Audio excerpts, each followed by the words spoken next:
Hello, I got Son of Sapping Mammoth. Guess this is a very popular collaboration IPA that Maine beer did with Acre from Chicago back in 2014, and it was legendary or something. And they've brewed it again. They occasionally brew it. I've never had it. 6.5% alcohol, bottled October 28th, so that's like 18 days ago. Looks like it uses very standard sort of malt bill for a Maine beer, but then it uses Citra and Mosaic hops and Centennial and Citra Cryo hops. So that's probably why it was like so popular in 2014 when both these breweries were super hot, and Citra Mosaic beers were just, you know, on the up and up, skyrocketing the popularity. Citra Mosaic beers are still kind of like the most popular. I guess now the hype is really on a lot of New Zealand hopped beers, but Citra and Mosaic are still the biggest two in the world. I believe the most grown hop is Citra. So here we go. This is brewed by Maine Brewing Company, obviously. It's quite pale and got a little bit of haze in there. This is probably one of the most expensive retail IPAs I've ever bought. $8 for one of these bottles. So that would come out to, you know, over $30 a 4-pack. But Maine makes really great beer, and every one of my reviews I say if they would do 4-packs, switch to cans or whatever, I would buy it way more. But their business model is somehow still working for them. Especially around here, they're hot on tap, and I think a lot of people look at these bottles and like, ooh, it's fancy, and I'll buy it. It's worth the money, and a lot of people don't even calculate it to see how expensive it would be. But there you go. A little bit of haze. Really nice head. That's one thing, is their beers are really, really high quality. Like, they don't mess up with them. I've never had a bad bottle.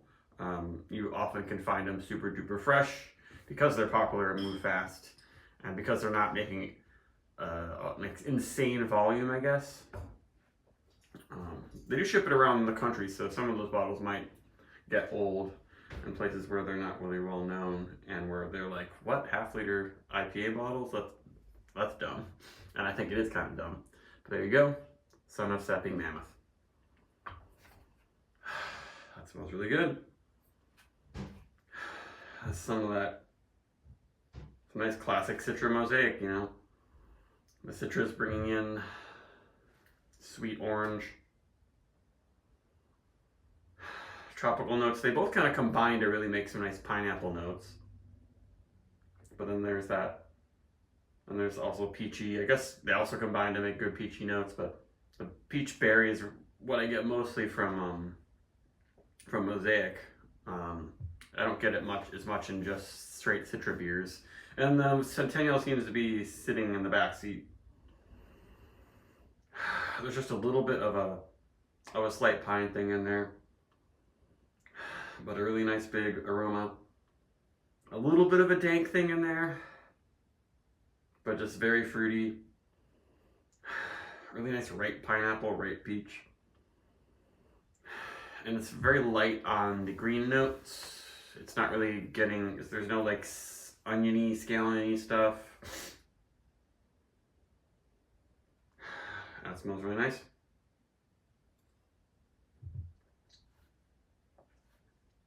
Really nice head. It's got some bitterness though. More bitterness than you would expect. It's a little bit of a sappy, piney thing in the finish, just a little bit. Dries out your tongue. Definitely very hoppy.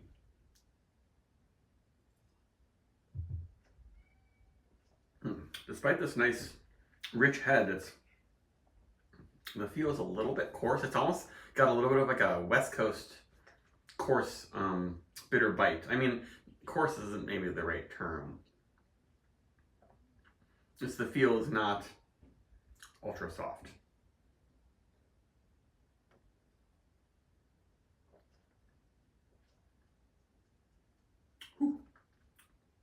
Wow. That's like very, very hoppy. They blast the bejesus out of this with hops.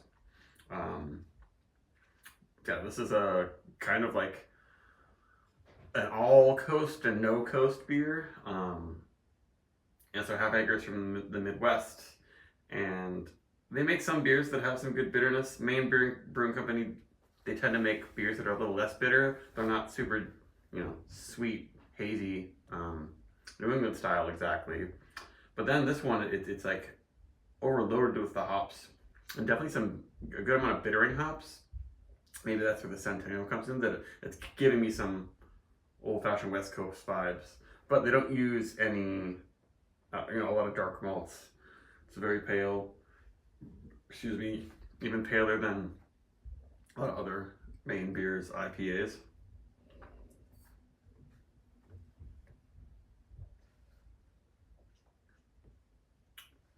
Once I get used to the bitterness of it, it's a little bit less, seems a little less coarse, I guess.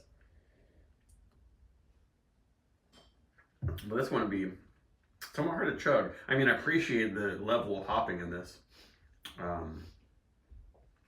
It's like, it never gets too much. It never even gets close to the edge of too bitter. It just overtakes your mouth with, it's not exactly green, hop cone. It's just lupulin. I guess they use citrocryo, which is a lupulin sort of powder, where you can just throw a whole bunch in there and it gets a huge amount of hoppiness without adding a lot of vegetable matter that'll just make it harder to brew and make it so a lot of that vegetable matter absorbs the beer, so you don't get as much yield. So this way you can just hop the bejesus out of it, and they definitely did it. This is the hoppiest beer I've had from Maine beer, and I've had most of their IPAs, including Dinner and Second Dinner and all those ones.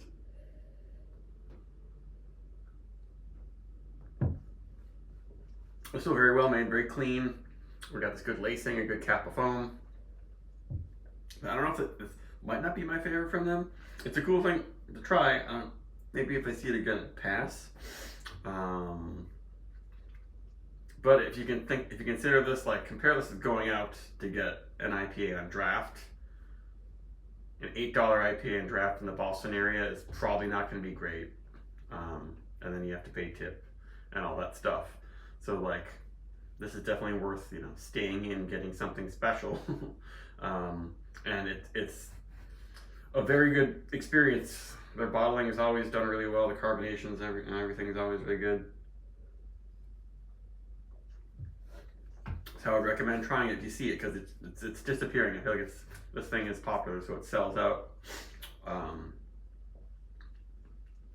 yeah, now I'm realizing that there is this house sort of malty flavor that they have at Maine Beer Company. A lot of it is this red wheat that they use. They use a lot of stuff from this Blue Ox and Maine Malt House, and yeah, it seems like this red wheat they use has a unique taste to it. But this is quite good. But it almost the amount of hoppiness reminds me of when you have a really heavily hopped Galaxy beer.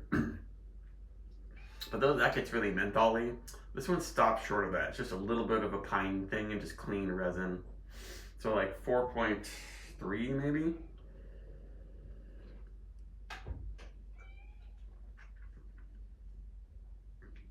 Yeah, actually this reminds me more of a Russian River type beer, now that I think about it.